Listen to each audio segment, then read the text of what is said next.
말레이시아 경기 전 공식 기자회견에서 그는 피하고 싶은 팀은 단 한 팀도 없다. 매번 말하지만 한 경기씩을 생각할 것이다. 중요한 건 내일 경기다. 여기에 말레이시아의 김판곤 감독의 인터뷰도 공개되었습니다. 경기 전 기자회견에 참석한 김판곤 감독은 16강 진출에 실패했지만 한국전의 동기부여가 크다.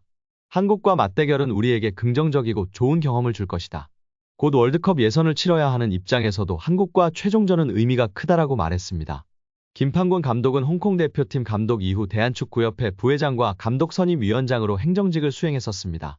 파울로 벤투 감독을 데려와 월드컵 4년을 준비했고 이곳 카타르에서 기적과 같은 16강 진출을 뒤에서 도왔습니다. 대한축구협회에서 행정일을 한 이후 말레이시아 대표팀 지휘봉을 잡고 한국을 상대하는데요. 김판곤 감독은 한국이 강한 팀이라는 걸 알고 있지만 크게 문제되지 않는다. 한국에 대한 정보도 어느 정도 알고 있다. 코치로서 말레이시아 팀이 한국 팀을 상대로 강하게 싸우길 원한다. 말레이시아 국민들도 바라는 부분이다. 한국전을 피하지도 두려워하지도 않겠다라고 답했습니다. 데이터와 시스템을 중시하는 김판곤 감독이기에 철저히 한국팀에 대한 분석을 했을 터인데요. 강점과 약점을 파악했을 텐데 한국팀이 약점에 대해선 김판곤 감독은 어떻게 약한 점을 찾나라고 말하면서 개인 능력이 정말 강한 팀이다. 정말 좋은 팀이다. 한국은 결승에 갈 수도 있는 팀이다. 약한 점은 찾기는 어려웠다라고 설명했습니다. 지난 졸전 경기력을 보인 한국 대표팀은 3차전 말레이시아전을 앞두고 일각에서는 16강에서 일본을 만나는 것보다 사우디를 상대하는 것이 더 수월하다고 평가하는데요. 그러나 클린스만 감독은 개의치 않는 모습입니다. 한국이 일본이나 사우디를 피하고 싶어 할 거라는 얘기가 많다는 한 외국 기자의 말에 클린스만 감독은 전혀 사실이 아니다. 피하고 싶은 팀은 단 하나도 없다고 말했습니다. 이어 조 1위로 16강에 오를 자격 있는 팀이라는 걸 보여주겠다. 16강 상대에 대해서는 내일 얘기하자고 말했습니다. 클린스만 감독은 가장 중요한 건 바로 다음 경기다라는 지론을 이날도 강조했습니다. 그는 첫 경기부터 마지막 7번째 경기까지 쉬운 팀은 하나도 없다. 매 경기 어려울 것이라면서 내일 승리만을 위해 최선을 다하겠다고 거듭 강조했습니다. 그는 너무 이기고 싶다. 꼭 이겨야 하는 경기다. 조 1위로 16강에 진출하는 게 목표라고 이야기했습니다. 말레이시아 경기 전 공식 기자회견에서 그는 피하고 싶은 팀은 단 한 팀도 없다. 매번 말하지만 한 경기씩을 생각할 것이다. 중요한 건 내일 경기다. 조 1위로 다음 라운드에 진출할 수 있는 팀이라는 걸 보여주고 싶다. 다음 상대는 내일 경기 후 생각할 것이다. 쉬운 팀은 단 한 팀도 없다. 어떤 팀을 언제 상대하는 건 중요하지 않다. 모든 팀이 충분한 동기부여를 갖고 경기장에 나오고 있다. 말레이시아를 존중하면서 승리를 위해 최선을 다하겠다고 힘줘 말했습니다. 말레이시아는 김판곤 대한축구협회 전 전력강화위원장이 감독을 맡고 있는데요. 그만큼 한국 축구와 선수들에 대한 정보가 많습니다. 클린스만 감독도 이 부분을 경계했습니다. 김판곤 감독은 누구보다 한국을 잘 아는 지도자다. 선수 개인도 잘 알기 때문에 대비를 잘해야 한다고 이야기했습니다. 그러면서 말레이시아는 세트피스 상황에 강하다. 코너킥뿐 아니라 스로인을 잘 던지는 선수가 있다. 위협적인 특징을 지닌 선수 몇 명을 분석 중이다라고 덧붙였습니다. 한국은 부상자들이 차례로 복귀하고 있는데요. 이날 훈련에는 황희찬과 김진수를 포함해 25명의 선수가 구슬땀을 흘렸습니다. 다만 햄스트링 부상을 입은 이기재는 숙소에 남아 재활 중입니다. 클린스만 감독은 희찬과 진수는 어제부터 전체적인 팀 훈련을 다 소화했다.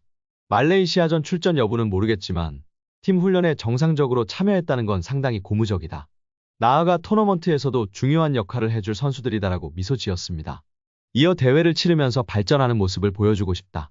팀이 경기를 치르면서 성장하면 원하는 목표와는 우승도 달성할 수 있을 것이다. 모든 이들의 기대에 부응하는 경기력을 선보이겠다고 덧붙였습니다.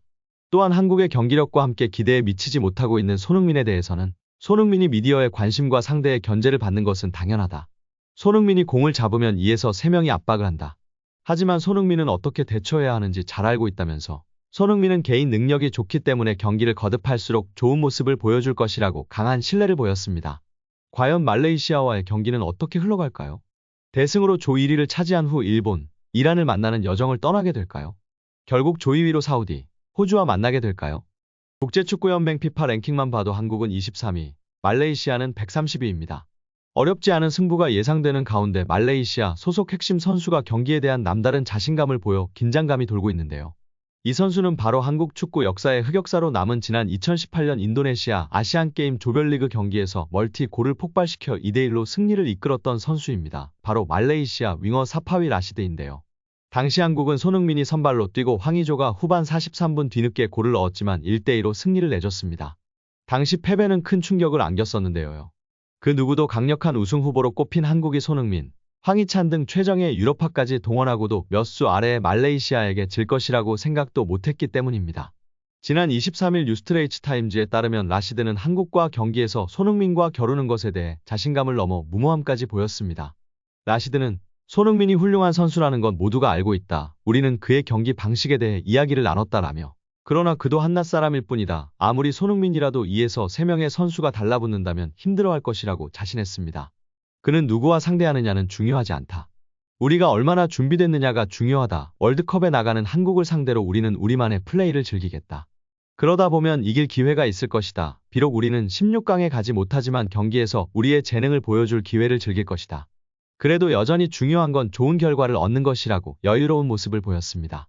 만약 말레이시아가 강하게 나온다면 손흥민에게 무리한 파울을 할 가능성이 높을 것으로 보이는데요. 이미 경고장 하나를 가진 손흥민은 토너먼트를 위해 무조건 부상과 카드를 조심해야 하는 상황입니다. 여기에 카타르 아시안컵에서 사우디아라비아가 우리의 16강 상대가 될 수도 있는 가능성이 커졌는데요.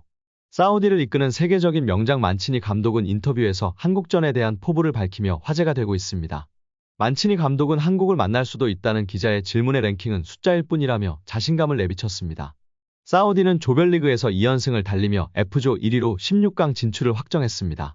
사우디는 태국과 3차전에서 비기기만 해도 1위를 지키는데 사우디가 F조 1위가 되고 현재 2조 2위인 우리 팀이 그대로 2위로 마치면 16강에서 맞붙게 됩니다. 사우디의 만치니 감독은 16강 상대가 될 수도 있는 한국에 대해 기자회견에서 이렇게 자신감을 드러냈습니다. 만치니 사우디아라비아 감독은 랭킹은 일본, 한국, 이란, 호주 순이고 우리는 한참 뒤처져 있지만 이 대회에선 어떤 일이든 일어날 수 있습니다. 라며 자신감을 내비쳤습니다. 우리가 말레이시아를 상대로 대승을 거두며 골득실에서 요르단을 제치고 조 1위가 될 경우 16강 상대는 일본이 확실시됩니다. 아시안컵 감독 연봉 순위 압도적 1위인 전 맨체스터시티 감독 만치니가 이끄는 사우디아라비아와의 16강을 치르고 이후 호주를 만나는 게 좋을까요? 아니면 16강에서 일본을 만난 후 이후 이란을 만나는 게 좋을까요? 여러분들의 생각은 어떠신가요? 이런 상황 속 한국은 지난 요르단전 졸전 무승부로 다시금 축구 통계업체에게 굴욕을 당하고 있습니다. 축구 통계 업체 옵타는 아시안컵 참가 팀의 조별리그 통과, 토너먼트 진출, 우승 등 확률을 내놓고 있는데요. 확률은 시시각각 팀의 사정에 따라 바뀌고 있습니다. 한국의 경우 최대 관심은 몇 위로 16강에 가느냐인데요. 한국은 조별리그 최종전 결과에 따라 1위 혹은 2위로 노가웃 스테이지에 진출할 전망입니다. 옵타는 한국의 1위 진출 확률을 55.8%로 책정했습니다. 현재 조 선두인 요르단은 38.2%입니다. 여전히 한국의 조 1위 토너먼트 진출이 가장 유력하다는 뜻인데요. 만약 조 1위로 16강에 오르면 일본과 마주할 가능성이 큽니다.